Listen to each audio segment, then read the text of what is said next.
Bonjour à tous, bienvenue pour cette petite vidéo où je vais vous présenter un nouveau mode de jeu pour Marvel Champions que j'ai appelé Danger Room. Alors pourquoi Danger Room? Parce que c'est un côté répétitif où c'est la salle des dangers, la salle d'entraînement des X-Men initialement, mais la salle les Vengeurs avait une salle similaire quand on regarde un petit peu les comics. Donc l'idée est simple, c'est que vous allez prendre une équipe, alors soit vous faites du solo, soit vous faites à 2 ou 3 joueurs. Alors, je vous déconseille 4 parce que c'est quand même assez long, mais le principe c'est d'avancer au fur et à mesure dans le jeu et d'essayer d'aller le plus loin possible, de scorer on va dire le maximum, d'aller le plus loin possible en termes de niveau. Alors tout ça, ça m'est inspiré par un ancien jeu qui s'appelait je crois Marvel Heroes, qui était sur Steam, un jeu justement Marvel où on a incarné des X-Men et des personnages de l'univers du MCU et qu'on faisait évoluer, et malheureusement ce jeu est arrêté à ce jour. Donc j'avais déjà fait une première version V1 de ce Danger Room, mais finalement c'était assez rébarbatif, pas forcément super à jouer. Donc j'ai un peu retravaillé tout ça, et donc je vais vous présenter cette nouvelle version, juste après cette petite introduction, comme d'habitude. Voilà.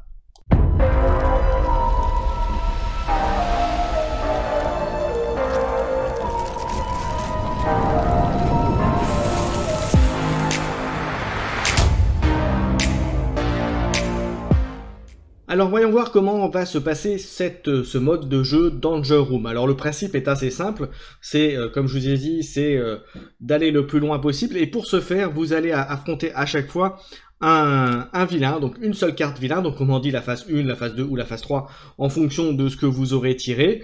Associé à cela, vous déterminez un set de rencontres. Alors soit vous suivez ce que j'ai mis après, c'est-à-dire un mode pour prendre les sets associés. Alors ce que je peux vous conseiller dans un premier temps, est-ce que ce que j'ai fait moi beaucoup lorsque j'ai testé ce mode de jeu, c'est que j'ai pris 2-3 sets de rencontres que j'ai mis, et j'ai gardé ce set là pour faire les affrontements, et j'ai changé les vilains. Après, si vous avez un peu plus de temps, etc., vous changez également les sets de vilains. Si vous les avez préparés soigneusement avant, vous pouvez aussi gagner du temps pour la préparation. En revanche, ce qu'il faut savoir, c'est que vous ne prenez pas du tout en compte le scénario du vilain. En revanche, vous pouvez mettre sa manigance principale, par exemple, comme pour mettre en tant que compteur qui démarre à 0, et si sa manigance passe à 30, la partie s'arrête. Voilà. Concrètement, c'est que vous n'avez pas mis assez de temps et que le challenge a été perdu, et donc du coup vous arrêtez là votre partie. Vous avez et donc dans ce cas-là vous marquez à quel niveau de la Danger Room vous êtes allé. Voilà, et bien sûr votre challenge sera au fur et à mesure de vos essais d'aller le plus loin possible. Si vous gagnez contre le vilain, vous gagnez vos points de vie, mais vous gagnez un point d'expérience entre guillemets qui vous permettra de lancer, d'avoir un petit bonus pour vos prochaines parties. En revanche, le vilain que vous avez battu, lui, le fait que vous avez déjà été assez fort pour le battre, la prochaine fois que vous l'aurez, il aura des bonus, à voir si c'est permanent ou pas, mais vous verrez ça juste après.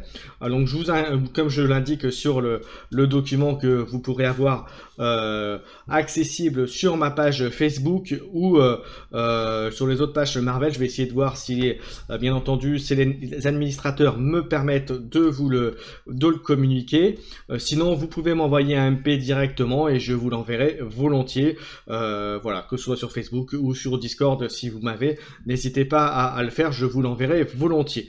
Donc comme je disais, je vous conseille de faire un petit suivi sur les vilains à chaque affrontement. Donc l'idée c'est de vaincre les vilains avec un compteur temps entre guillemets pour arriver à les battre, pour passer au niveau suivant. C'est le principe de la Danger Room. Voilà, donc par exemple, vous voyez un tirage en Danger Room, vous lancez un des 20 et vous prenez ensuite le vilain associé. Alors sachant que je n'ai pas mis les héros que vous avez dans la boîte de Thanos, mais vous voyez il y a la place, donc ça pourra être mis dans... voilà, donc le choix du vilain, le choix de la forme, le choix des sets modulaires si vous voulez. Alors que je vous dis, c'est à vous de choisir, encore une fois, vous êtes libre pour les modulaires. Autant pour les vilains, je vous invite plutôt à faire un lancer pour que ce soit un peu aléatoire et que vous soyez pas, voilà, qu'il y ait un peu un effet de surprise entre guillemets. Autant pour les sets modulaires, voilà, vous le faites ou vous le faites pas, je dirais c'est plus vous qui déterminez comment vous voulez vous mettre votre challenge. Voilà.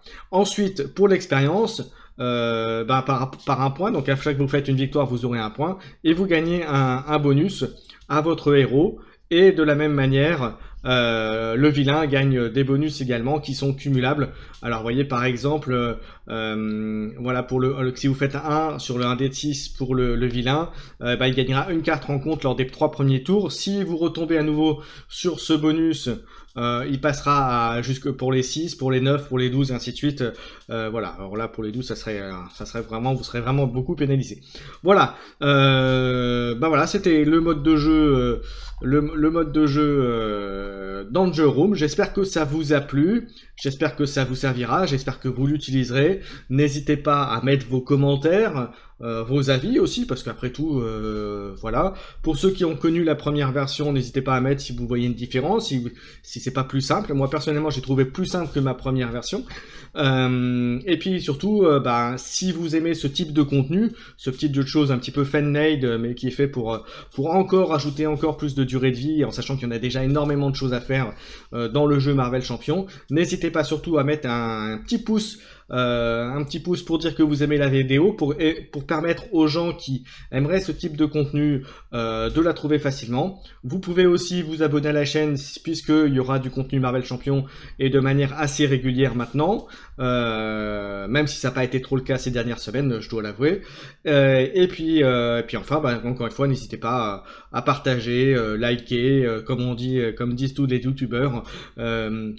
Voilà, j'en ai terminé. Merci à tous, à bientôt et rendez-vous pour plein de vidéos Marvel Champion sur la chaîne. Ciao, ciao!